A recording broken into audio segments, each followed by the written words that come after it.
So I'm Molly Tast. I'm the Director of Student Accessibility Services here at St. Cloud State, and I'm a proud SCSU alum. And my name is Michelle Ziebarth. I'm the Associate Director here at Student Accessibility Services. Basically, Student Accessibility Services exists on campus to ensure that all students who have disabilities and conditions that impact them have access, right? So one of the primary things that our office does is work to approve and implement accommodations. And accommodations are really just an adjustment or another way to do something so that it's more accessible, right? They don't change any of the expectations of courses. They don't change like the rigor or your degree in any way. All they are meant to do is to ensure that students' rights are met and they have access. Yeah, so that's the primary function. You know, over time, we're a newer office in terms of higher ed because if you think about the laws that we fall under, they're fairly new in history, right? And, you know, over time we've adjusted some of our practices to not only do accommodations, we do a lot of other work. We are advocates throughout campus for access in general for everybody, those students that are using our office or not. So we do a lot of advocacy work and serve as a voice for people with disabilities in the disabled community here at SCSU. We also do a lot of work to support students individually. And maybe, Michelle, you want to talk about coaching a little? Yeah, so our office offers coaching for students. It's a student-led initiative, so if you feel like there's something that you want to work on, kind of some things the students come to us for, like organization, accountability, you know, getting kind of a good schedule, but also if they want to learn more about their disability and its impacts, or they want to learn how to be a better advocate. Those are all things that we work with students on. They meet with us for an initial meeting, and then they come up with their own plan. They decide how often they want to meet, what they want to work on, and their goals, and we support them through the coaching philosophy. So yeah. Yeah, and one of the great things about coaching, honestly, is you don't have to be registered with our office to use our coaching supports. You do have to in some way identify with a disability or having some condition that's impacting you, but we also have this recognition that this recognition that accommodations don't always serve what people actually need, you know, to address their barriers. So we're really here for lots of folks to support access. We do a lot of like assistive tech training. So I would just say to anybody who has access concerns on campus, we're a place to start. We're a pretty good place to start, yeah. Okay, so any student that has a condition or disability can use our services, and if you don't know, you can always book a consultation with us, and we're more than happy to help you. A lot of students qualify for our services, and they don't even know that they do. And another thing too is we partner a lot with CAPS on campus. So if you're experiencing a barrier and you don't necessarily have a condition or a diagnosis, but we are kind of feeling like there's some things there, we can always refer you to CAPS, and they can help you with that process too. So kind of the first thing, our website has all of this information, stcloudstate.edu/SAS. You can either book a consultation with us if you're not sure, you know, if you qualify, or you can go to our website and complete a request. Molly and I worked really hard to make sure that it's really easy and quick, and there you'll just answer a couple questions and then attach your documentation. There's kind of more information on documentation on the request, but really we want it to be the easiest and best way for you. If you have questions on that, again, you can always call our office or book a consult with us. So you would submit your request, we would review it, and then we would schedule something called a welcome meeting with you. This is just where we talk through kind of the barriers you're experiencing or what's going on, and we determine if accommodations are a good fit, or if maybe coaching or some other service that our office offers could help you with the barriers you might be experiencing in class. So at any time, like, you can book that consult with us on our website. You just hit contact us and book a meeting. Otherwise, for the application, we would just, again, send you an email and let you know that you can book a welcome meeting with us. We're at Centennial Hall 202, so if you ever aren't sure or you want to ask questions, you can always come to our office, and somebody can always also assist you with anything you might need. We are an institution that does take some type of documentation like Michelle was talking about, but what it is we're very open to. And one of the things that a lot of students don't understand is you don't have to have a certain condition that matches a certain thing. It's not like, okay, I have anxiety, so I can't get support services for another condition, right? So it's really important. We see a lot of students actually that are kind of like, oh, I didn't even know I could come here with my diagnosis. And it's like, yep, any condition or diagnosis qualifies you as having a disability in the right condition. You also don't, if you don't have a disability, meaning you don't have a barrier, you don't have to work with our office either, right? It's like we have all kinds of students on campus that have conditions that aren't using accommodations, and some need them and want them and some don't. So we're really just a resource. We're never going to be seeking out people and telling people what they need from us. We're just available when you need us. There's a lot of feelings and a lot of experiences that go into working with an office like ours. I think one of the things to know, and even that this is doing, is showing folks like who we are as people to help relieve some of the anxiety of who you might be talking to. The other tip I would say is, you know, disability conditions we have, they're all natural, right? Like the things that we deal with on a regular basis, there's nothing good, bad, or indifferent about those things. They are what they are, right? So the message really is, disability is this interaction between who we naturally are and the things that we have to do in our work, in our studies, in our life. And disability is something that's created. It's not about people. And so when we start to understand that disability isn't an identity that's put on us, that can be really helpful in knowing that you have right to the supports that you need, because the reality of the situation is we exist because we're living and working in an inaccessible world, right? So if the world wants to change and they just want to be totally accessible, cool, then nobody needs to come talk to us, right? And honestly, that's the goal, is to make things the most accessible, but I know that that's not where we're currently at. Yeah. Anything else? Yeah, I think another thing I would just share is anything you share with us disability related is confidential. And so, you know, when we're communicating with your professors on accommodations or, you know, in any way, we can't share any parts of your condition. So I think a lot of people are hesitant to come to our office because they want that confidentiality. And so just know that in our office, while we embrace disability and think it's great, we also will never share that information. It's just not something that we do in our office. Yeah, one other thing just to add, it made me think, students will ask, like, does this go on a transcript, right? This is not like a K through 12 IEP or 504, if those words are familiar to anybody. This is not something that is identified anywhere, right, on a transcript, because it doesn't change anything. So I think that's another important thing just to know, is there isn't like a letter that says you're, you know, you've used accommodations. Yeah. Mm-hmm. The reality is, I would also say, you know, we're the experts in accessibility in terms of our students and our campus, and faculty, honestly, most of the time are doing the best they can with the resources they have.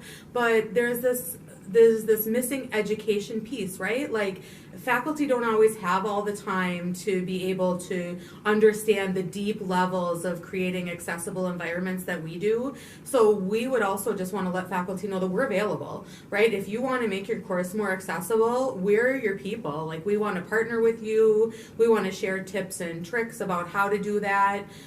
We want to support all efforts, because our greater goal is to create an accessible university, right?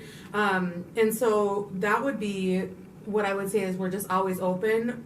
If I was giving really quick tips, it would be: 1, use PowerPoint through Microsoft 365 for all presentations and turn on the captions or the subtitles. That's easy to do, and they show up no matter where you are, and it actually increases access for all types of people, learners, not just students with disabilities, to be quite honest. So that's a quick access tip that doesn't take much additional planning. It's really just utilizing that system. Another thing I would say is just be open to have conversations about what students need for access. And that can really go a long way, because faculty perceptions are the number one thing that impacts if students use accommodations. Number one is the faculty perception of students with disabilities, and it's something that students sometimes struggle with. They don't want to be seen as different, and we're not, because I'm talking in group, we're not different. The deal is that society has created this system that is oppressive to people with disabilities, and ableism is something that's hard to get rid of, and so those are some of the things that we're always working together to fix as a system. So I don't know, do you have other things that faculty I would say just very similar to Molly too. If you're doing asynchronous learning, turning on the closed captioning on Zoom meetings, it just addresses all kinds of different barriers students might have, and it's super easy. You just turn it on. And I just think, again, echoing what Molly said, like, students are their own best advocate, and they also are their best teacher, right? So just taking time to listen to what students need, and if a student is identifying a barrier in your course, it has nothing to do with you personally. It's just the student, trying to access the class the same as everybody else. And I guess how I describe accessibility and barriers is, I say it's like going to a Taylor Swift concert, but the student has like a bar in the middle of the show. And so we're not sending them to a different concert, we're not sending them to Beyonce, we're just putting them in a seat where they can see the whole show. So I think thinking about your class like that, we're not changing the concert or the venue or any of that, we're just making it more accessible so that everyone can see what you're teaching and everyone can learn to the best of their abilities. I feel like the real question is, are you a Swiftie? Yeah, I am. Are you? Yeah. An original. I saw her in 2008. Okay. Wow. Mm-hmm. We do a lot of collaborating with faculty. So one of the main things of our office that we do is we want to make sure students never feel alone and they always feel supported. And we want to empower them to be their own advocate, but sometimes it's just not possible, right? And so I think, the main thing is that we just support students to have equal access. And so, whether that's consulting, and a lot of accommodations, we have to consult with faculty, right? Because we pride ourselves in, making sure that fundamental requirements of courses aren't changed. So a lot of it is consulting and making everybody feel comfortable in the conversation, and doing a lot of education. So I would say that's kind of one of the big things we do is just consulting and making students feel supported. Yeah, really taking that individualized approach to how we support our students. I would say other things that we do for advocacy, students don't know about, right? And a lot of times even our community doesn't know about, but Michelle and I work within the system office on initiatives to improve access for not just students here at St. Cloud State, but those within Minnesota State universities, right? We have colleagues from around the whole state too that we consult with regularly and are working on initiatives to, advance access and equity for disabled folks. Those are the bigger projects, right? We teach courses and we present, and this is something we really live into, to be quite honest. It isn't just our work day to day. It kind of consumes us. I don't know about you, but it kind of does me sometimes, right? Yeah. So, I think that to your question, how do we advocate? We aren't advocating just for individual students. We are here for sure, but we are advocating for improved access in general for disabled folks in the world. That's really that's the big goal. Mm-hmm. Newer to St. Cloud State is Disability and Access Week. Disability and Access Week is the week after homecoming in October. It's always going to stay there. As long as we possibly can. I can't say always, but the week after homecoming in October is Disability and Access Week. And we typically do programming that involves some presentations. We have events for students. We usually have a keynote speaker that week. We also have a commitment to access where everybody from our community comes together and, signs a banner and gathers and really talks about ways that we're committed to this bigger goal. So that's one of our ongoing events for sure. We do smaller events throughout the year related to our coaching and our office. Right now we're working with each of the residence halls to go in and do some study hall nights and let people study, have some cocoa, have some pizza, and just know that we're available. And then, Michelle, maybe you can talk a little bit about Dream. Yeah, so this year we just, some of you might kind of remember we had a previous organization called Beyond the Label. We recently kind of have changed to Dream. It's a Minnesota, but also like countrywide organization that is for students who have disabilities, but also students that don't have disabilities and just want to be a support. And so we're still kind of getting it off the ground running, but a lot of it is like student events, mentoring. It just kind of gives students supports in a different way, and it's more student centered. So instead of me talking at the students, it's them feeling supported by other students.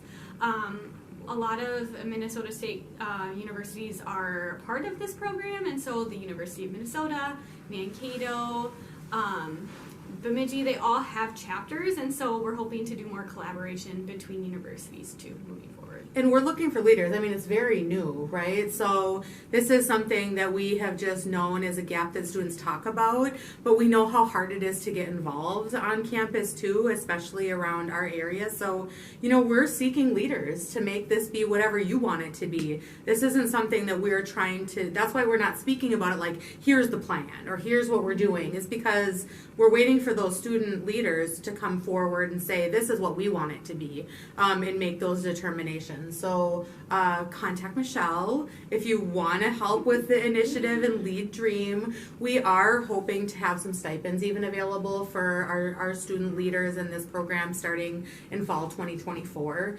So please feel free to reach out if there's questions or if you have a real passion for being in that space. Yeah. We have a Instagram account, SCSU-SAS, so you can follow us. We post all of our events, usually like content bi-weekly. So that's a great way to kind of know. We do a lot of advertising on campus via the TV systems. Again, we're kind of revamping our website right now, hoping to have some information on there. But yeah, I think we try to kind of be everywhere on campus, and so just... Yeah, I think Huskies Connect. We put our events in Huskies Connect too, when they're formalized. And I would also empower any students that are working on projects and things and see an opportunity to collaborate with our office. We're so open to supporting those types of things. So it really is. There's a lot of opportunity, I feel like. I mean, I guess the biggest thing is just if you feel like you might have a barrier, just come see us. If nothing else, you get to have a conversation with one of us, and I think we're very welcoming and fun people. So if you ever feel like you have a barrier or questions or have a new diagnosis and you're not sure where to go, come see us. We can help you, and maybe that's not through accommodations and maybe that's not through us, but we can kind of provide you support and guide you as to where the best choice might be on campus or off campus. Yeah, I think that's really what our mission is in student accessibility services. It's to be available for students, to be honest. We are an integral part of the university, and if we haven't always been, we're ensuring we are now, for sure. We're a newer team, to be quite honest. I've been here about 1.5 years. Michelle joined us this year, and that's actually a great opportunity to know that there's fresh, exciting things happening within student accessibility services. So we would love to just meet anybody who wants to meet us.